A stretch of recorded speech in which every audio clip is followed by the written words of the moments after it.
Poné pantalla completa, apretá ahí donde está en la flecha.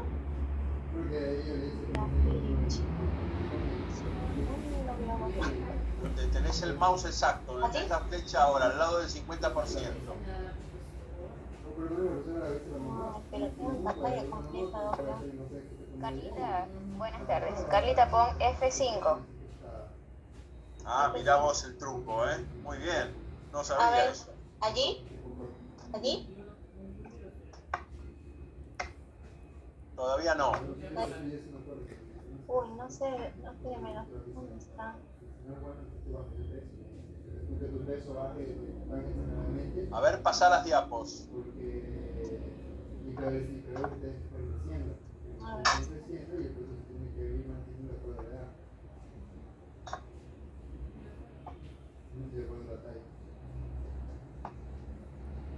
Ahí pongo F5.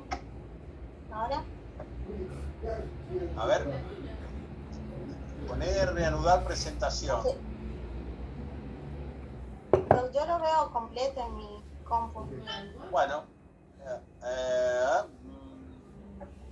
Ahí abajo, ahí al lado del 50%, abajo, en la línea de abajo. Sí. En la copa. Un poco más a la izquierda, un poco más a la izquierda, un poco más a la izquierda, un poco más a la izquierda, un poquito más a la izquierda. No. ¿Ves que hay un número que dice 50%, 60, 70 ahí? Sí.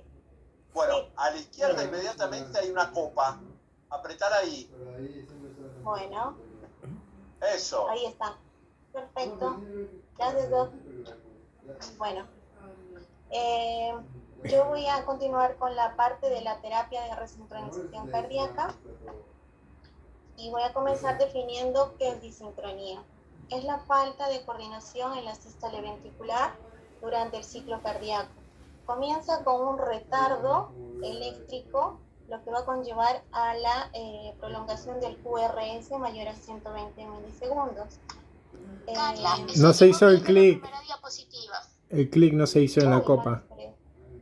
Buenas. No te puedo creer. Dale en la copa del vino. O demás la tiene clara con la copa del vino, ¿eh? Es que ciérrala y vuélvelo a abrir. Ahí. Eso. Ahí está. Sí, dale ahí. No, mejor cierra y vuelve a abrir, como dice la compañera, a ver siempre. Está colgada, cierra, lo vuelves a abrir y pones la copa. A ver. A ver.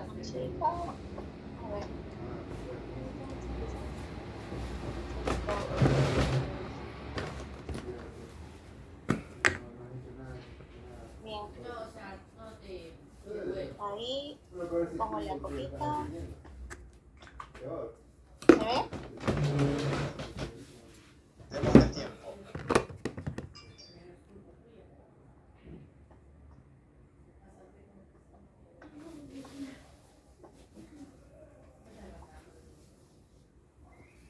Ahí ven, chicos.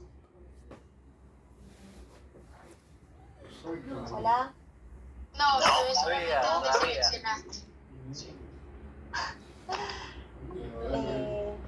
No sé. Yo ya estoy poniendo aquí al lado la copita presentación en pantalla completa. Arriba dice su función. Tiene que abrir primero. Está como si fuera. No abre. Cuando le das compartir pantalla, no escojas una pantalla, sino pon donde dice como compartir todo lo que yo veo o mi pantalla principal, algo así. No escojas una sola ventanita, que creo que ese es el problema.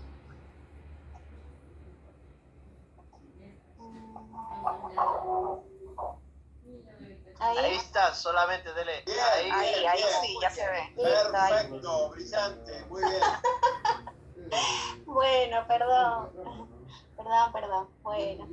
Bueno, como les decía, voy a hablar sobre la terapia de resincronización. A ver, ¿dónde está? Bueno, empezamos definiendo que la disincronía es la falta de coordinación en la sístole ventricular durante el ciclo cardíaco. Va a comenzar con un retardo eléctrico, lo que va a producir la prolongación del QRS mayor a 120. Como ya sabemos, se va a producir el bloqueo de rama derecha y el bloqueo de rama izquierda, que es el más frecuente. Todo esto va a llevar a una alteración en la función ventricular, arritmias ventriculares malignas y mayor mortalidad. El bloqueo de rama izquierda va a producir un retraso en la conducción, un retardo de la despolarización a nivel de la pared posterolateral del ventrículo izquierdo. Esto nos produce una disincronía ventricular y a este nivel, en esta zona va a haber una sobrecarga, aumentando la tensión parietal, el trabajo sistólico y el consumo de oxígeno. Todo esto conlleva a producir una hipertrofia, fibrosis, dilatación ventricular y disincronía mecánica. Existen 3 tipos de disincronía mecánica. Estas se pueden valorar por medio del ecocardiograma. La primera es la auriculoventricular y podemos dar un ejemplo como la fibrilación auricular, donde perdemos la patada auricular. Y a nivel del ecocardiograma podemos evaluar porque hay una alteración en relación a la onda E y a la onda A. La segunda es la disincronía intraventricular. Esta se va a ver por el ecocardiograma, va a haber un retraso mayor de 130 milisegundos entre el desplazamiento máximo del tabique interventricular y la pared posterior. La disincronía interventricular es una diferencia entre los periodos expulsivos de ambos ventrículos. Bueno, es ahí donde entra la terapia de resincronización, que consiste en la generación del estímulo eléctrico a nivel de la zona de máximo retardo de la contracción, para poder sincronizarla con el resto del ventrículo. Bueno, en pocas palabras, restaura la sincronía durante la contracción sistólica ventricular. ¿En qué consiste la terapia de resincronización? Bueno, acá vemos el generador, ¿no? El primer cable o catéter, mejor dicho, va a ir dirigido hacia la aurícula derecha. El segundo va a ir hacia el ventrículo derecho. Y el tercero, que es, se va a ir directamente al seno coronario, el tercer catéter. Entonces, con todo esto se va a lograr ajustar los tiempos de estimulación para lograr el sincronismo. Esto produce una mejoría clínica y hemodinámica tanto a nivel de la clase funcional, lo que va a contribuir a una mejor calidad de vida, disminuyendo las internaciones y la mortalidad. Bien, ¿qué nos dicen las evidencias? Existen criterios de inclusión de los diferentes estudios sobre resincronización. Aquí puse un cuadro con los diferentes estudios que se realizan, el número de pacientes, el promedio de edad, la clase funcional, el seguimiento posterior, la mortalidad y las conclusiones. Yo voy a hablar un poquito de cada uno, un breve resumen. El primer estudio fue el Companion, que se realizó en 2002. Es el primer estudio que evalúa a 1.520 pacientes con un promedio de edad de 68 años. En este grupo van a evaluar a un primer grupo que tenga el tratamiento médico más reciente y a otro grupo que también tenga el tratamiento médico reciente más evidente. Los criterios son clase funcional 3-4, FEI menor al 35%, ritmo sinusal, QRS mayor a 120 y el bloqueo de rama izquierda. ¿Cuál era el punto final primario de este estudio? Muerte u hospitalización. La conclusión de este estudio es disminuir el punto final primario casi un 20 a 25%. El otro estudio, CARE, que es un estudio multicéntrico de 813 pacientes con un promedio de edad de 66 años, que también tenían las mismas características o criterios antes mencionados. Comparó a un grupo de pacientes que tenían el tratamiento médico óptimo versus R5. El punto final primario de este era la mortalidad a largo plazo. La conclusión de este estudio fue que disminuyeron casi un 36% del punto final primario. También se vio el estudio RETING, que se realiza en 2005, incluye a 172 pacientes con un promedio de edad de 60 años. con los criterios en clase funcional 3, una F menor al 35% y dos criterios muy importantes, el QRS que sea menor a 130 y la disincronía mecánica. En este estudio se compara el tratamiento médico óptimo versus el resíncrono. En este grupo de pacientes se los somete a una caminata de 6 minutos, consumo de oxígeno y se les realiza un test, una serie de preguntas para ver la calidad de vida. Esto se repite a los 6 meses. El punto final primario de este estudio era disminuir el consumo de oxígeno 1 mililitro kilopeso por minuto. El punto final secundario, mejoría en la calidad de vida y caminata. La conclusión de este estudio fue que la presencia de disincronía mecánica en pacientes con QRS angosto no bastaría para indicar un resincronizado.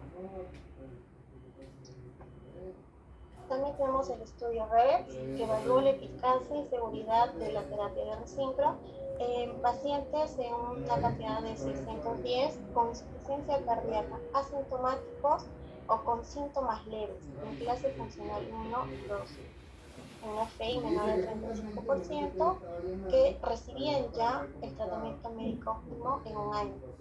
Este estudio comparó a un grupo que recibía tanto la terapia de resincro como el tratamiento médico y a otro grupo que tenía la terapia óptima y el resincro más CDI. El punto final primario era mejoría o empeoramiento de la clase funcional, muerte u hospitalización. En este estudio, la conclusión no fue tan significativa como el resto. Bueno, no bajó el porcentaje de mortalidad. Acá hay un comentario que me gustaría hacer, Carla, si me permitís. Sí, claro. Y es básicamente que para indicar la resincronización, es necesario dos elementos centrales. Primero, que el paciente tenga tratamiento médico óptimo. Óptimo, ya saben ustedes qué quiere decir, lo hemos charlado mucho. Y que efectivamente sea un tratamiento médico máximo tolerado por el paciente. Y el segundo punto es que a pesar del tratamiento máximo tolerado por el paciente, este se encuentra en clase funcional 3 o clase funcional 4. Si esto no ocurre, básicamente no hay un impacto sobre la clínica y sobre la sobrevida del paciente que resulte útil en función de la resincronización. Este es un tema clave para tenerlo presente, ¿sí? Adelante. Bueno, en el estudio MADIS, que fue un estudio más grande, incorpora a un grupo de pacientes a un número de 1820 con los criterios de inclusión en una clase funcional 1-2, con una FEI menor al 30%, ritmo sinusal y el complejo QRS mayor a 150. Los pacientes tratados con CDI más resincro exhibieron una revisión en el remodelado ventricular al año de seguimiento, con un 11% de incremento en el FEI. La conclusión fue: los resultados fueron estadísticamente significativos, mejoró la calidad de vida y disminuyó las internaciones y las complicaciones por insuficiencia cardíaca. Fíjense que no habla de mortalidad en clase funcional 1-2. Y el otro tema interesante es que ¿qué patología ustedes creen que ha sido excluida de estos protocolos? Que no estuvo en estos protocolos. El bloqueo de rama derecha. El Chagas. Se vio que básicamente el Chagas y obviamente el bloqueo de rama derecha, claro que sí. Adelante. Bien. Bueno, ante todo esto tenemos que tener una respuesta clínica a la resincronización. Bueno, van a existir tres grupos de pacientes. El primer grupo va a ser los pacientes respondedores. Esto se va a definir a nivel de cualquier mejoría en la clase funcional y tanto de los síntomas.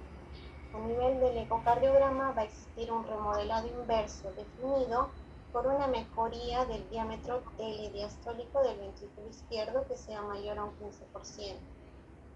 A su vez, que hay una mejoría en la FEI en más de un 15%.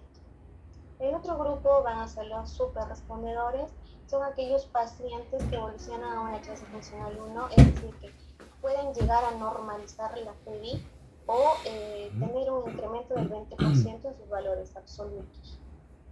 Un concepto interesante en los superrespondedores es que, como ustedes saben bien, con frecuencia la remodelación ventricular genera insuficiencia mitral por ensanchamiento del marco mitral. Al deformarse el ventrículo, las valvas mitrales ya no coaptan y hay insuficiencia mitral. En los superrespondedores, con frecuencia, al momento de comenzar la resincronización, todavía en quirófano o en la sala de hemodinamia, donde se haga, cuando se hace un ecocardiograma, se observa una fuerte reducción de la insuficiencia mitral. Ese es un criterio de que los pacientes andan bien. Otro criterio de los superrespondedores es que la presión arterial sistólica de esos pacientes incrementa inmediatamente al comenzar la resincronización. ¿Y por qué se incrementa? Se incrementa porque la descarga sistólica en estos pacientes ha aumentado. Entonces, dos elementos de inmediata evidencia de superrespondedores. Al comenzar la resincronización, se reduce la insuficiencia mitral y aumenta la presión arterial sistólica. ¿De acuerdo?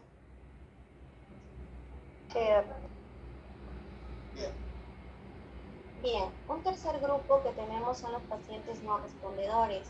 Estos se van a definir por la ausencia de mejoría o agravamiento de los parámetros clínicos o ecocardiográficos en pacientes que tengan falta de sincronía. Se vio en estos estudios que el 30% de pacientes no tenían este criterio. Otro motivo también puede ser por la anatomía venosa. Se debe a la imposibilidad de implantar el catéter en sitios óptimos, como consecuencia de la anatomía del seno coronario, como les había mencionado, que es el sitio de elección, y mayormente en la pared lateral o posterior, evitando la zona apical porque se tiene que evitar el contacto con el otro catéter del ventrículo derecho. Otro puede ser la dilatación ventricular, que se va a producir una distorsión en la arquitectura. El complejo QRS que sea angosto, estos pacientes no responden. En pacientes con coronarios que hayan tenido algún tipo de infarto, que se vaya a presentar algún tipo de escara o zona necrótica que no permiten la estimulación correcta. En pacientes que tengan fibrilación auricular, estos compiten con el resíncron, ya que suele conducir con alta frecuencia, reduciendo la captura biventricular y por lo tanto su eficacia. Según lo que he visto o he leído en el guía, se dice que estos pacientes deberían ir primero a una ablación del nódulo biventricular. Se ha visto menos mortalidad. Defectos técnicos, la dificultad para lograr buenos umbrales estables de la estimulación. Permitime un comentario, Carla. Volvé a la diapositiva anterior, por favor.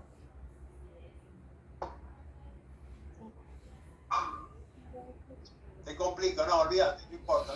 Bueno, dentro del concepto que aplica a la efectividad de la resincronización es que las patologías de base del paciente estén resueltas. Por lo tanto, uno de los criterios, como ya dijimos, para indicar la resincronización es el tratamiento médico máximo óptimo. Pero el otro criterio es si el paciente tiene isquemia cero, ¿sí? Antes de indicar la resincronización, tenemos que extremar todos los recursos para que el paciente tenga isquemia cero, angioplastiando, revascularizando, tratando farmacológicamente, pero fíjense como muy bien Carla expone que la isquemia es un fracaso, es un elemento de fracaso de la resincronización.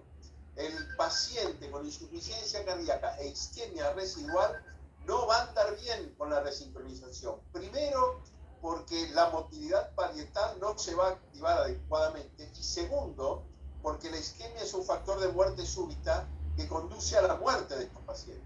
¿De acuerdo? Sí, claro.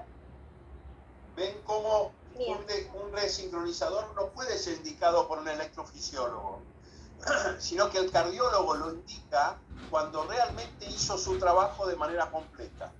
¿Se entendió esto? Sí. Bien.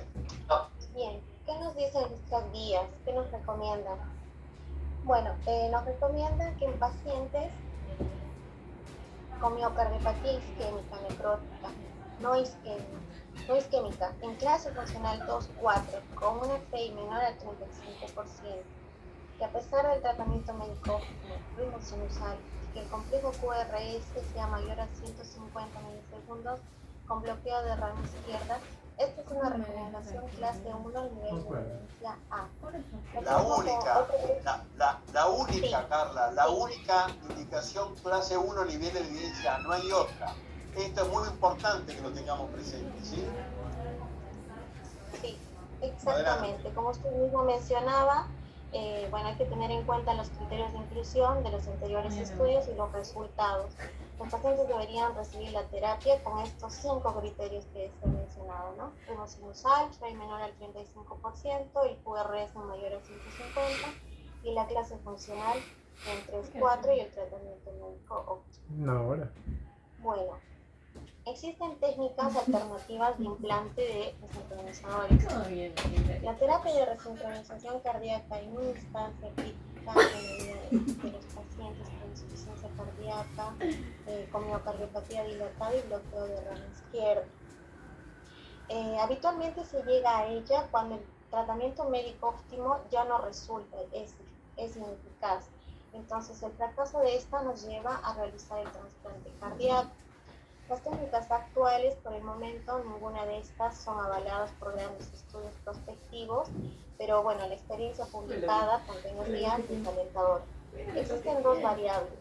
El implante picárdico, bueno, esto va a consistir en localizar mediante un ecocardiograma intraoperatorio el ápex del ventrículo izquierdo y a través de una toracotomía mínima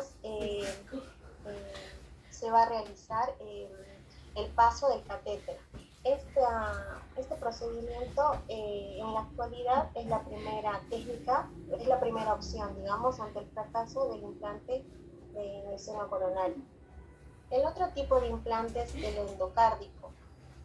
Esto se va a realizar mediante diversas técnicas de acceso a la cavidad del ventrículo izquierdo y la estimulación axial. Se va a utilizar cuando la anatomía venosa coronaria es desfavorable. En este caso, todos los catéteres endocárdicos tienen fijación activa y la estimulación frénica es prácticamente inexistente y son menos arritmogénicas. Pero sí existe el riesgo de realizar endocarditis bacteriana porque se relaciona con el catéter. Dentro de este grupo existe el implante transapical, que este sí consiste, bueno, pues como había mencionado, en llegar hacia el ápex del ventrículo izquierdo mediante una toracotomía mínima, se inserta el catéter, ya sea mediante una mínima incisión o por punción, y esta técnica va a evitar el contacto con la válvula mitral para evitar complicaciones. Vamos a tener el implante transeptal. Dentro de esto tenemos 2 tipos, el ventricular y el auricular. El primero llega a la cavidad del ventrículo izquierdo desde el ventrículo derecho a través de una punción del septum interventricular. El auricular, el acceso se realiza desde la aurícula derecha pulsando el foramen oval hasta llegar a la aurícula izquierda a través de la válvula mitral al ventrículo izquierdo. Existen 2 vías, una superior y la otra inferior. Usualmente los fisiólogos utilizan más la vía inferior, que es el acceso por la vena femoral. Y existe también los implantes transaórticos. Estos son los dispositivos wireless o los inalámbricos. pequeños dispositivos que se implantan en el ventrículo izquierdo a través de una vaina transaórtica. Traduce señales de ultrasonido producidas por un generador implantado en forma subcutánea sobre la parrilla costal y las transforma en impulsos eléctricos. Existen infecciones asociadas a los dispositivos implantados. Dada la baja frecuencia de infecciones asociadas a este tipo de dispositivos, tanto de marcapasos como CDI, son limitadas las recomendaciones existentes para su diagnóstico y tratamiento de verdad, ya sea tanto médico como quirúrgico.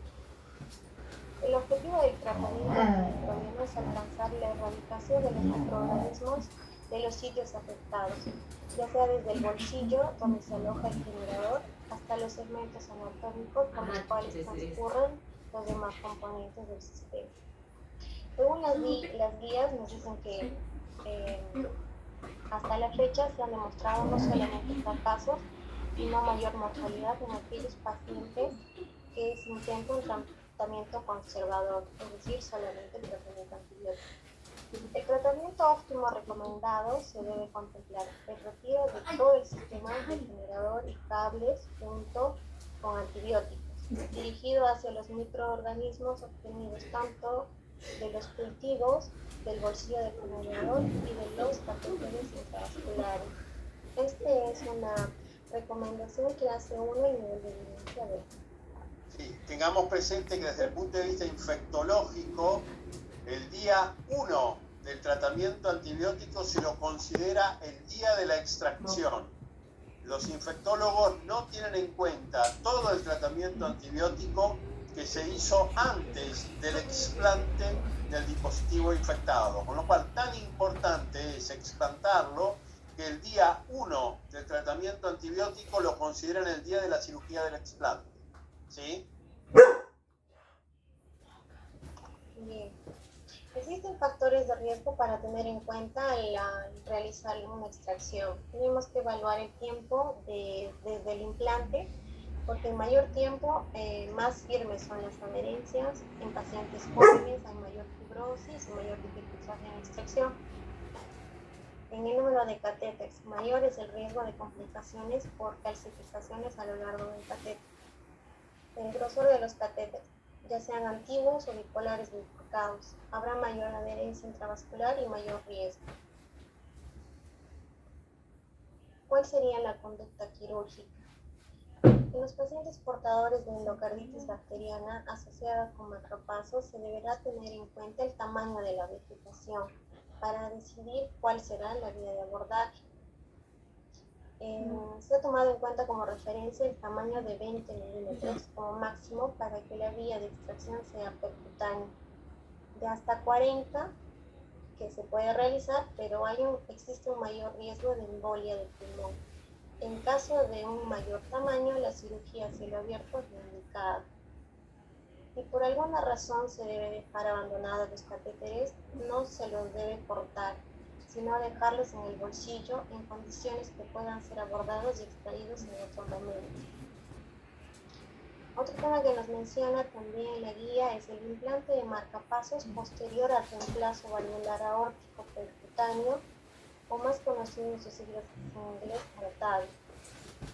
Dada la proximidad de la válvula aórtica con el sistema de conducción, los pacientes sometidos a la realización de una TAVI presentan una prevalencia variable del bloqueo atrioventricular completo, que va desde 14 hasta 33%. En este último porcentaje se evidenció en el registro inglés de Coreval. Esto es lo que nos decía la otra vez, doctor, el electrofisiólogo que fue invitado en el Ateneo y nos comentaba el algoritmo para el manejo de los pacientes post-TAVI. Según las guías, hay una recomendación de clase 1C en aquellos pacientes que tienen el bloqueo completo de rama derecha. En estos pacientes se les debe hacer el implante de marcapaso porque hay un alto grado, si presentan un bloqueo AB de alto grado. En aquellos pacientes que tienen un QRS normal o que tienen un trastorno en la conducción interventricular, se debe monitorizar en aquellos pacientes que tengan el bloqueo completo de rama izquierda. Si persiste el complejo QRS mayor a 160, estos pacientes deben de irse a realizar un estudio electrofisiológico, ya que el HB es mayor a 65, que es el tiempo que tarda el estímulo desde el haz hasta el ventrículo, pues siempre deben ir a realizarse el estudio electrofisiológico. Este también es una recomendación 1C. Y en aquellos pacientes que tienen el bloqueo de rama izquierda, también se les debe evaluar con ese estudio. Bueno, la resonancia y los dispositivos. El material magnético de un sistema implantado puede ejercer fuerza, vibración y efectos de torsión debido al campo magnético estático y a los campos magnéticos que producen escáner. Los pacientes pueden sentir un leve tirón o una sensación de vibración en el lugar del implante del dispositivo. Estos generan un calentamiento, dañan el tejido a nivel del bolsillo, pueden producir una TB, una FB o un posterior colapso meridiano. Y bueno, las guías nos recomiendan la realización de un escáner no solo para equipos condicionados. Estos deben de ser programados en modo resonancia y con los requisitos especificados para este dispositivo. Esta es una recomendación clase 1A.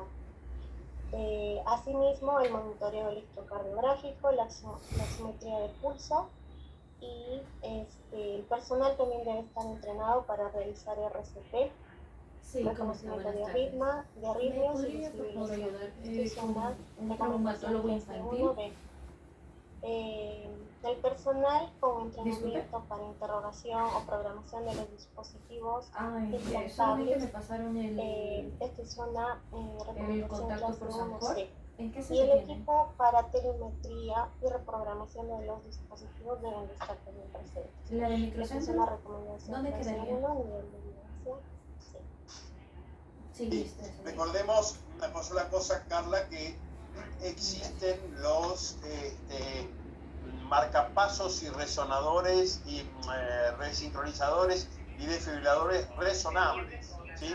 Que cuestan 4 veces más, que son de sus carcasas de carbono pirolístico, no de acero inoxidable, y que deben ser indicados en pacientes en los cuales se prevé la necesidad futura de hacer resonancia por razones neurológicas o por razones miocardiopáticas, ¿sí? Pero esto es algo que existe y que podemos indicar. ¿De acuerdo? Sí. Bárbaro. Deja de compartir, Carla. ¿Preguntas?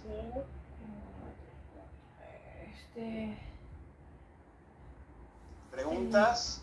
¿Me repite, por favor, la disponibilidad de turno? ¿Ninguna?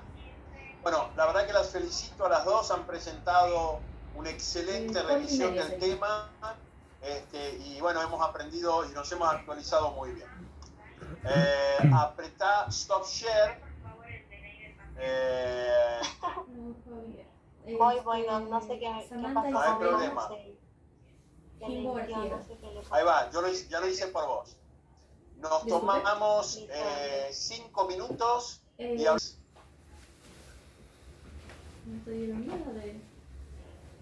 ¿Me escuchan?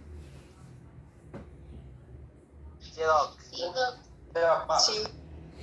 Vamos a hablar de un síntoma, no solo síntomas, sino síntoma y signo, las dos cosas, que definitivamente nos preocupa mucho cuando viene un paciente al consultorio y nos dice que perdió la conciencia. Internarlo, no internarlo, qué pronóstico tiene, qué algoritmo diagnóstico debemos llevar adelante con este paciente, es una cuestión importante a tener presente. ¿Qué es el síncope? El síncope es una pérdida de la conciencia, no del conocimiento. La pérdida del conocimiento es lo que sufren ustedes en un examen, sino que el síncope es una pérdida de conciencia transitoria con recuperación ad integrum de manera espontánea. Pérdida de la conciencia transitoria con recuperación espontánea ad integrum. Eso ad integrum quiere decir completamente, sin secuela ninguna posterior. Todo lo que no cumpla con estos requisitos definitivamente no es un síncope.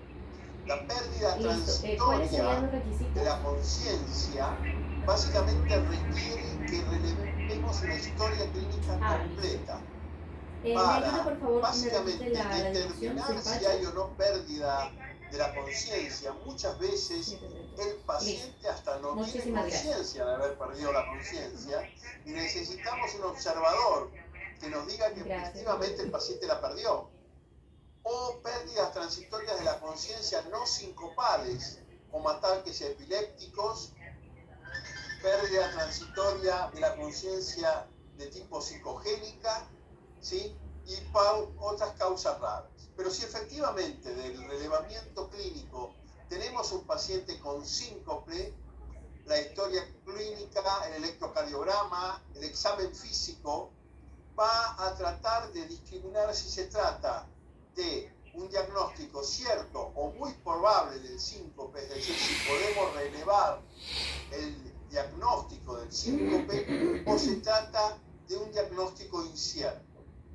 Claramente que si tenemos diagnóstico de síncope terminó ahí, pero si el diagnóstico es incierto, si no sabemos por qué el paciente perdió la conciencia, hay que ver qué riesgo tiene realmente el paciente. Hay que estratificar el riesgo del paciente. Entonces podemos hablar de riesgo alto de eventos graves a corto plazo, riesgo bajo de síncope recurrente, o riesgo o bajo riesgo de recurrencia única o rara. Es decir, es algo que puede matar al paciente, es algo que puede volver a repetirse aún sin matarlo, o es algo que realmente tiene poca relevancia futura. En función del tipo de síncope, básicamente el síncope de alto riesgo es un síncope que se presenta, tiene una nueva presentación, por ejemplo, después de dolor torácico, después de un episodio de disnea, después de un dolor abdominal intenso o cefaleas. Es un síncope durante el esfuerzo o en posición supina. Es un síncope con palpitación de aparición rápida seguida del síncope. Estos tres elementos nos hablan de síncope de alto riesgo, ¿sí? Cuando el pródromo es corto, el riesgo es menor, pero existe. Cuando historia familiar de muerte súbita cardíaca prematura, este es un síncope de riesgo, menor riesgo que los otros. O cuando hay un síncope en un individuo que está sentado, todas estas son cuestiones que hablan de un riesgo aumentado. Ahora, ¿qué síncope desde el punto de vista clínico tiene bajo riesgo? Aquel que está precedido de síntomas típicos, ¿sí? Mareo, sensación de calor, sudoración, náuseas, vómitos, y que este síncope, este pródromo sincopal sea realmente extenso, ¿sí? Que sea por lo menos de más de 10 segundos. Durante una visión, sonido, olor desagradable o dolor que aparecen en forma súbita o inesperada, es decir, cuando hay un gatillo en los sonidos que generan la pérdida de conciencia, de bajo riesgo.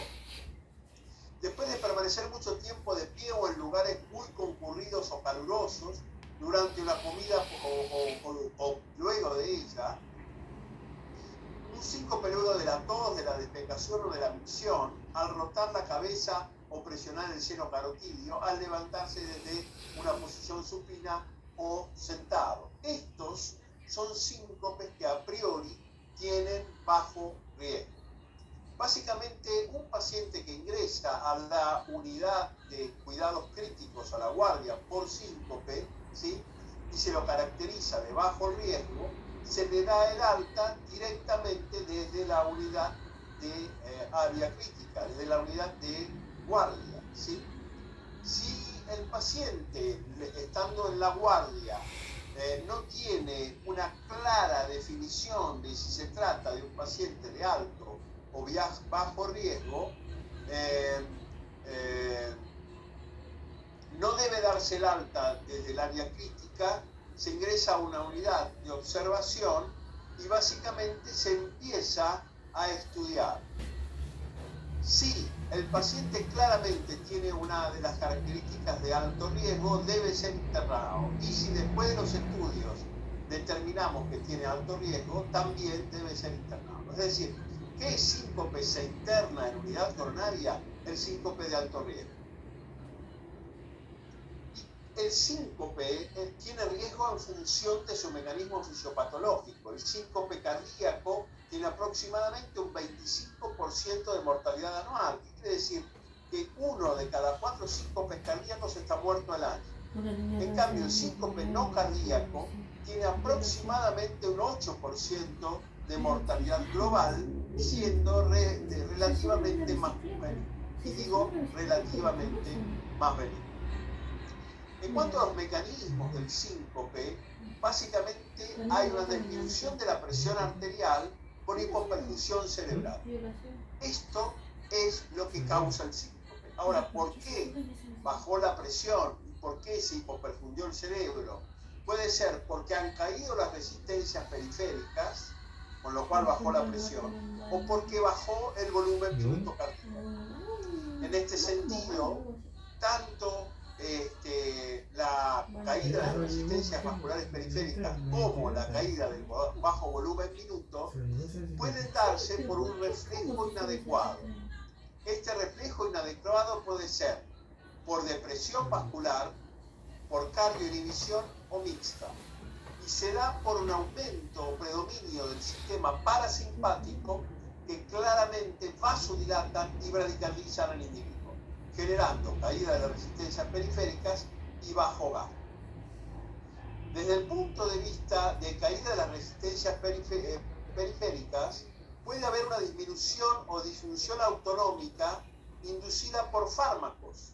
Pueden ser vasodilatadores, pueden ser diuréticos, pueden ser betabloqueantes, que induzcan una reducción en las resistencias vasculares periféricas.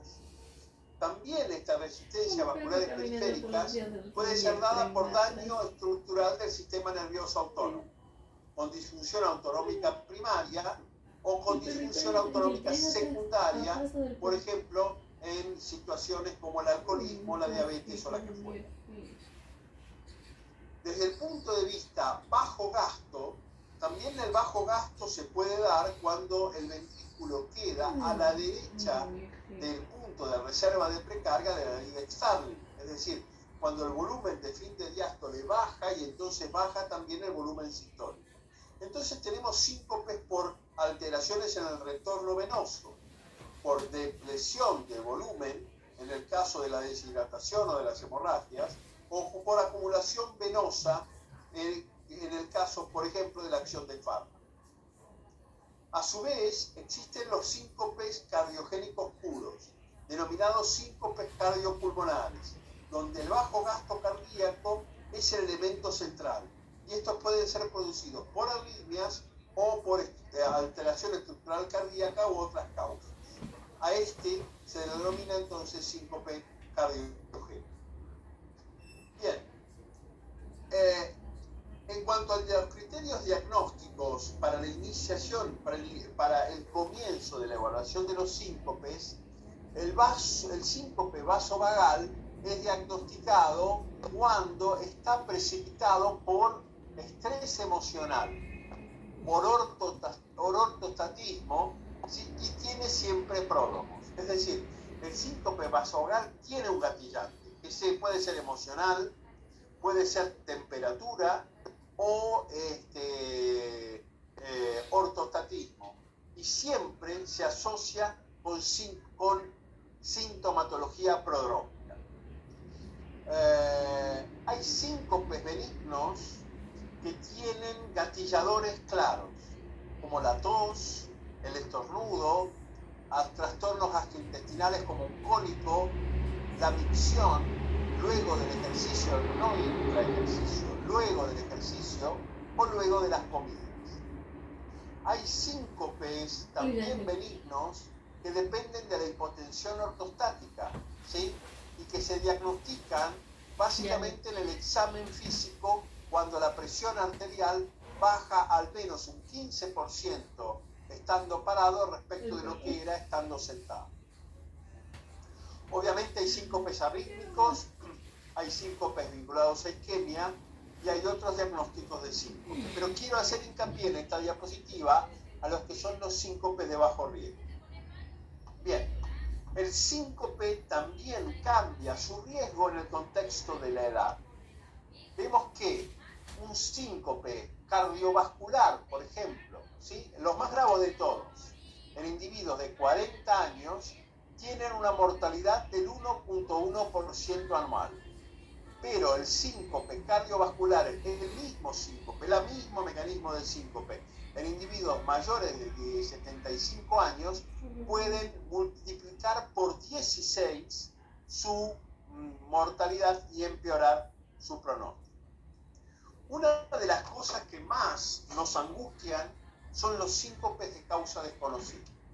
Estos síncopes de causa desconocida nosotros los hemos estudiado hace aproximadamente 20 años y publicamos un artículo que incluyó en forma prospectiva en un seguimiento a 30 meses los síncopes.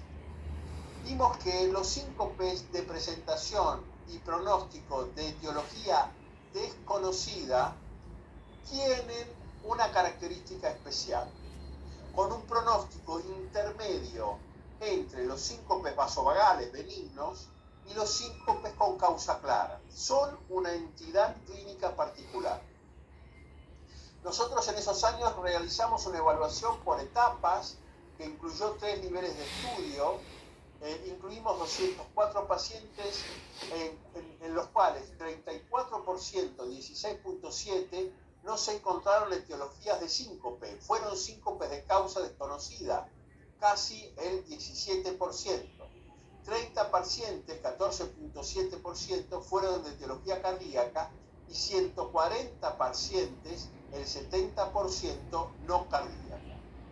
La mortalidad en los síncopes en los cuales no encontramos diagnóstico fue del 8.8%.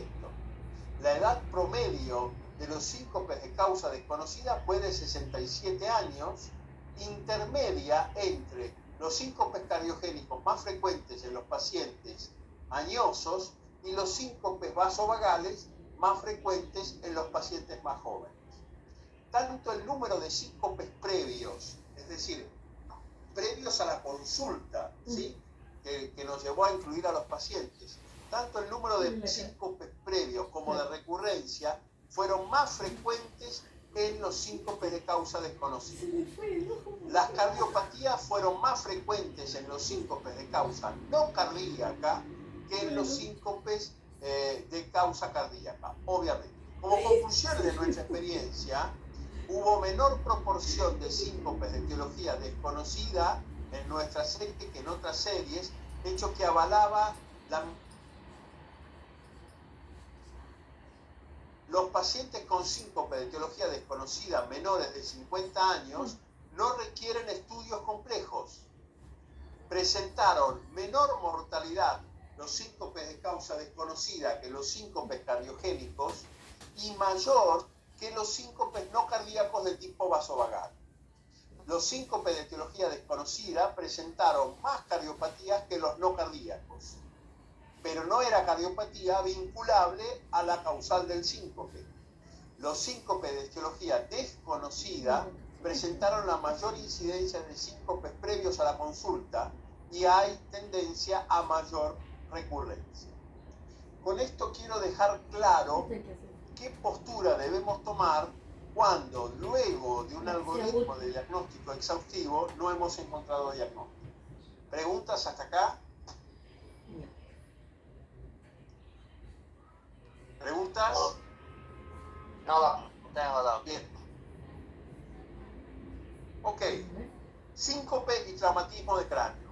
Este es un problema no menor. La pérdida de conciencia con síncope es decir, el traumatismo de cráneo con pérdida de conciencia o la pérdida de conciencia con traumatismo de cráneo. Son dos cosas completamente diferentes. Si el paciente perdió la conciencia al golpearse la cabeza o perdió la conciencia y por eso se golpeó la cabeza. Bien, si la pérdida transitoria de conciencia fuera traumática o por traumatismo de cráneo, básicamente debemos diferenciar 4 causas importantes y estudiarlas cuando un individuo presenta un tratamiento de cráneo. si el síncope fue reflejo, si hay hipotensión ortostática o si es cardíaco. Básicamente tener en claro si se trata de ataques epilépticos tónicos, clónicos, tónico-clónicos o atónicos. También tener claro si se trata de un síncope psicogénico, ¿sí? También denominado pseudosíncope o ataques psicógenos no epilépticos. Y otras causas raras como hemorragia subaracnoidea, ataques anóxicos cianóticos o síndrome de robo de subclavia, que son más raros.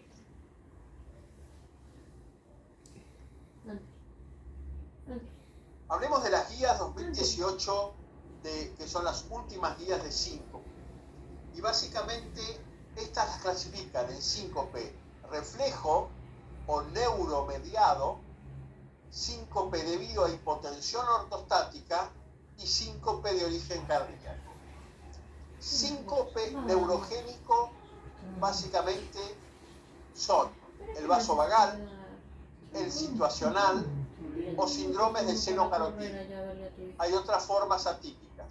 Los situacionales son aquellos que vienen después de orinar, después de tragar o de defecar, después de tos o estornudo, luego, no atención, no intra, sino luego del ejercicio, ¿sí? Luego de reír, tocar instrumentos de viento, cuando hay hipersensibilidad del seno carotídeo o formas artísticas sin pródromos mucho más raras.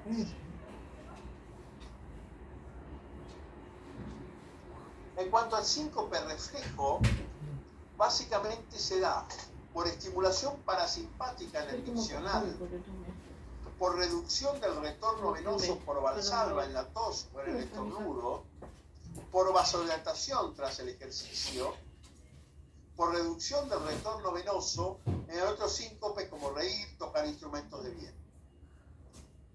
Aquí entra uno de los estudios que con mayor frecuencia solicitamos ante la sospecha de un síncope de este tipo, síncope neuromediado, síncope reflejo. Y entonces aquí tenemos el estudio de Tilt Test, ¿sí? Que se llama también en inglés Head Up Tilt Face. Y esto básicamente incluye el de tildar justamente simplemente con una camilla vascular un paciente de 0 a 60 grados bruscamente durante 20 minutos.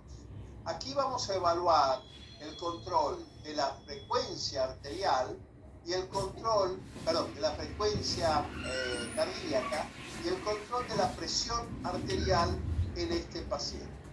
La enorme mayoría de los síncopes vasovagales pueden ser diagnosticados por este medio, mientras que la sensibilidad y especificidad de los síncopes cardiológicos en este método es realmente baja, menor al 50%.